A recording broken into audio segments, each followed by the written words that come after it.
Hello student, प्लेटो के शिक्षा सिद्धांत के सेकंड पार्ट में आपका अभिनंदन है, स्वागत है। प्लेटो की शिक्षा पद्धति की विशेषताओं के बारे में मैं अब आप लोगों को कुछ बताना चाहती हूँ। प्लेटो की शिक्षा पद्धति की बहुत सारी विशेषताएं हैं। सबसे पहली विशेषता है राज्य नियंत्रित शिक्षा। दूसरी विशेषता है स्त्री और पुरुषों को समान शिक्षा। तीसरी विशेषता है एक रूपता और सर्वव्यापी शिक्षा। और चौथी विशेषता है निःशुल्क अनिवार्य शिक्षा।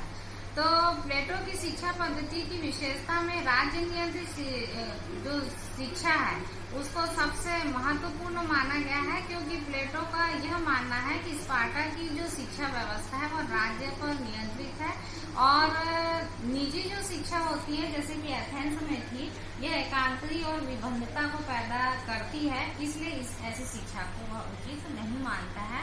वह चाहता है कि अगर शिक्षा राज्य के नियंत्रण में हो तो वह अच्छी शिक्षा हो सकती है। दूसरी बात यह है कि स्त्री और पुरुषों को वह समान शिक्षा देने की बात किया है। उसका कहना है कि हमेशा ही पुरुषों की तरह स्त्रियों को भी शिक्षा के लिए समानता का दर्जा दिया जाना चाहिए और वह मानता है कि राज्य का शासन स्त्रियां भी उसी दक्षता के साथ चला सकती है जैसे कि पुरुष चलाते हैं। ठीक उसी तरह से उसने सर्वव्यापी और एक रूपता शिक्षा को अपनाया है। उसका कहना है कि एक रूपता का अर्थ है कि सभी नागरिकों को समान रूप से शिक्षा दी जाए और सर्वव्यापी का अर्थ ये है कि शिक्षा राज्य के सभी नागरिकों के लिए। सभी नागरिकों के लिए यहाँ पे ध्यान देने योग्य बात है कि प्लेटो ने सभी नागरिकों का अर्थ का मतलब है केवल शासक और सैनिक वर्ग, क्योंकि यही वर्ग है जो शिक्षा पाने के योग्य है। वह उत्पादक वर्ग को शिक्षा से वंचित करता है और कहता है कि यह वर्ग शिक्षा पाने के लायक नहीं है, केवल शासक और सैनिक वर्ग ही इसके योग्य है। ठीक उसी तरह से वह निःशुल्क और अनिवार्य शिक्षा पर अत्यधिक बल देता है। उसका कहना है कि राज्य के द्वारा निःशुल्क और अनिवार्य शिक्षा प्रदान की जानी चाहिए, क्योंकि एथेंस में जो सोफिस्ट थे वे केवल धनी वर्ग के विद्यार्थियों को ही शिक्षा देते थे और अत्यधिक धन लेते थे। इसलिए गरीब वर्ग के जो विद्यार्थी थे वे अच्छी शिक्षा उचित शिक्षा ग्रहण नहीं कर पाते थे।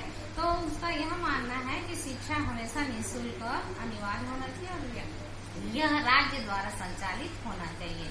इसी प्रकार प्लेटो की शिक्षा की एक महत्वपूर्ण विशेषता यह है कि वह शिक्षा के द्वारा दार्शनिक शासकों का निर्माण करना चाहता था और वह यह भी मानता है कि यह शिक्षा संपूर्ण व्यक्ति के जीवन काल तक चलने वाली शिक्षा है और उसका उद्देश्य मनुष्य का शारीरिक और मानसिक दोनों प्रकार का विकास करना है।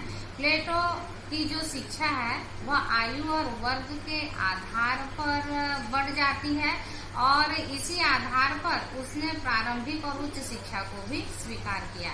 तो इस तरह से हम देख सकते हैं कि प्लेटो की शिक्षा की सबसे महत्वपूर्ण विशेषता है कि एक तो वह राज्य के नियंत्रण में होना चाहिए, स्त्री और पुरुष को समान शिक्षा दी जानी चाहिए, निःशुल्क और अनिवार्य शिक्षा होना चाहिए और इस तरह से अगर ऐसी शिक्षा किसी व्यक्ति को मिल जाती है तो स्वाभाविक है कि उसके आदर्श राज्य के लिए दार्शनिक राजा अवश्य ही तैयार होंगे। तो इसी आधार पर उसने अपने शिक्षा का पाठ्यक्रम भी तैयार किया है। तो प्लेटो का शैक्षणिक पाठ्यक्रम दो वर्गों में विभाजित था। पहला था प्रारंभिक शिक्षा और दूसरा है उच्च शिक्षा। प्रारंभिक शिक्षा को भी इसने दो भागों में बांटा, एक तो अवस्था के आधार पर और दूसरा वर्ग के आधार पर। उदाहरण के लिए प्रारंभिक शिक्षा एक ओर से बाल्यकाल से चालू होती है तो यह युवावस्था तक चलती है और यह शिक्षा केवल सैनिक वर्ग के लिए होती है। इस शिक्षा का उद्देश्य है विद्यार्थियों का जो शारीरिक और मानसिक है उसका विकास पूरी तरह से करना और उसके अच्छे चरित्र का निर्माण करना है। और दूसरी तरफ उसने जो उच्च शिक्षा के बारे में कहा है, यह उच्च शिक्षा युवावस्था से लेकर प्रौढ़ावस्था तक चलने वाली शिक्षा है और यह केवल शासक वर्ग के लिए है। उसका इस शिक्षा का उद्देश्य केवल दार्शनिक शासकों को आदर्श राज्य के लिए तैयार करना है। अब मैं बहुत छोटे रूप में उसके पाठ्यक्रम के बारे में बताऊंगी कि प्रारंभिक शिक्षा में वह कौन कौन से विषय रखकर विद्यार्थियों को या विद्यार्थी विद्यार्थियों के शारीरिक और मानसिक विकास की बात करता है। प्लेटो का कहना है कि ये जो प्रारंभिक शिक्षा है बालकों के 6 वर्ष से चालू होती है 20 वर्षों तक है, जिसमें विद्यार्थियों का शारीरिक और मानसिक दोनों ही प्रकार का विकास किया जाए। प्लेटो का कहना है कि इस समय बालकों को व्यायाम, क्रीड़ा दोनों का ही शिक्षा दिया जाना चाहिए ताकि उनका शारीरिक और मानसिक विकास अच्छी तरह से हो सके।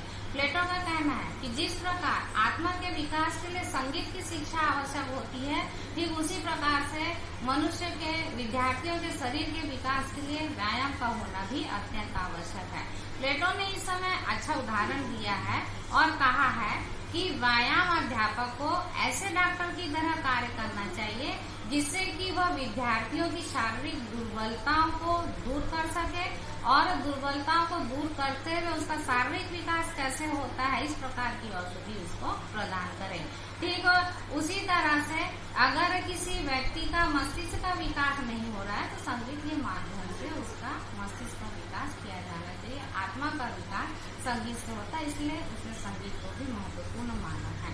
संगीत के साथ साथ वह गायन, वादन, नृत्य, गीत, चित्र, कला, साहित्य आदि को भी प्रारंभिक शिक्षा में शामिल करता है और यह कहता है कि इससे विद्यार्थियों का शारीरिक और मानसिक दोनों प्रकार का विकास होता है। दूसरी शिक्षा है उसकी उच्च शिक्षा। उच्च शिक्षा के बारे में वह कहता है कि शरीर और मस्तिष्क के विकास के साथ साथ उच्च शिक्षा का भी व्यवस्था किया जाना चाहिए और इसके लिए उसने गणित का पहला स्थान रखा है। गणित की शिक्षा पर वह बहुत अधिक बल देता है और उसने अपने विद्यापीठ के दरवाजे में लिखा था कि गणित ज्ञान से शून्य इस विद्यापीठ पर प्रवेश न करे।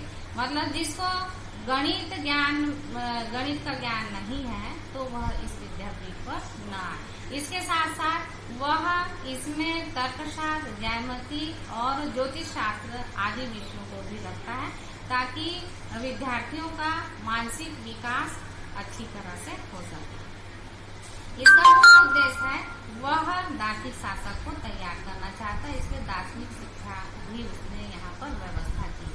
प्लेटो का कहना है कि 10 वर्ष तक अर्थात 20 से 30 वर्ष तक यह जितनी भी शिक्षा व्यक्तियों को शारीरिक मानसिक शिक्षा दी जाती है और गणित की शिक्षा दी जाती है, कला, साहित्य आदि की शिक्षा दी जाती, संगीत, व्यायाम की, तो इससे जब इन सभी विषयों का अध्ययन वह कर लेता है विद्यार्थी तो उससे परीक्षा की व्यवस्था होती है और उसके बाद इसमें जो सफल होने वाला विद्यार्थी होता है उन विद्यार्थियों को 5 वर्ष तक मतलब 35 वर्ष तक द्वंद्ववाद की शिक्षा दी जानी चाहिए।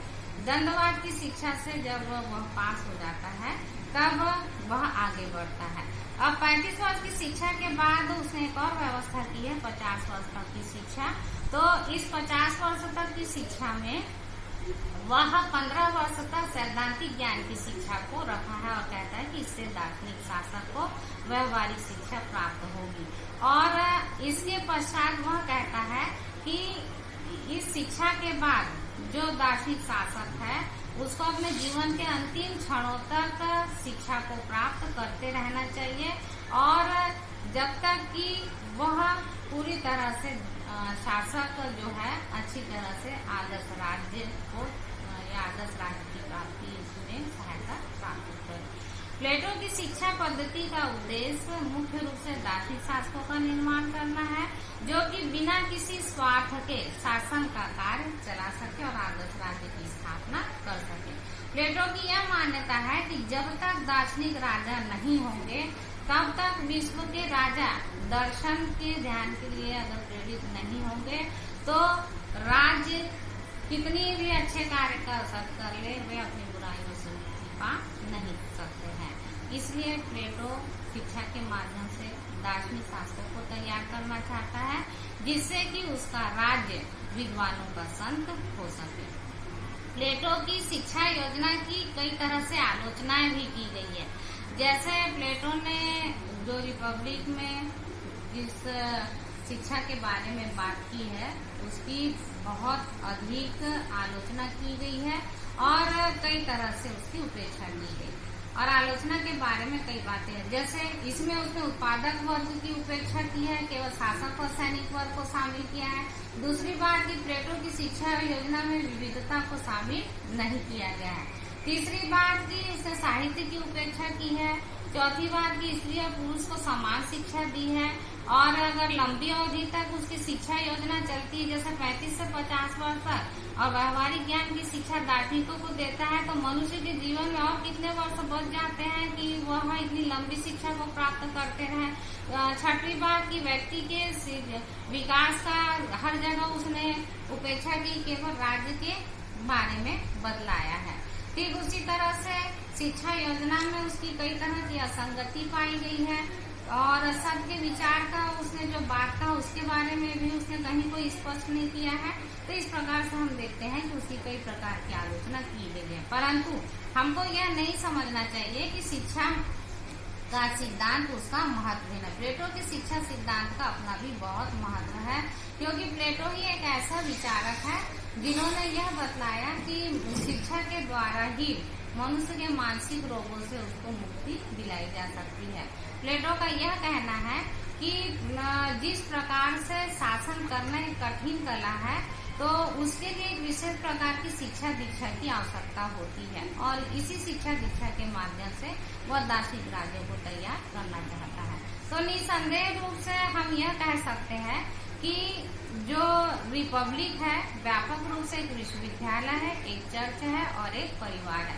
इसलिए रूसो का यह कहना ठीक है कि रिपब्लिक शिक्षा पर लिखा गया एक सर्वश्रेष्ठ ग्रंथ है, जो इसके पहले कभी भी किसी ने नहीं रखा। धन्यवाद, थैंक यू।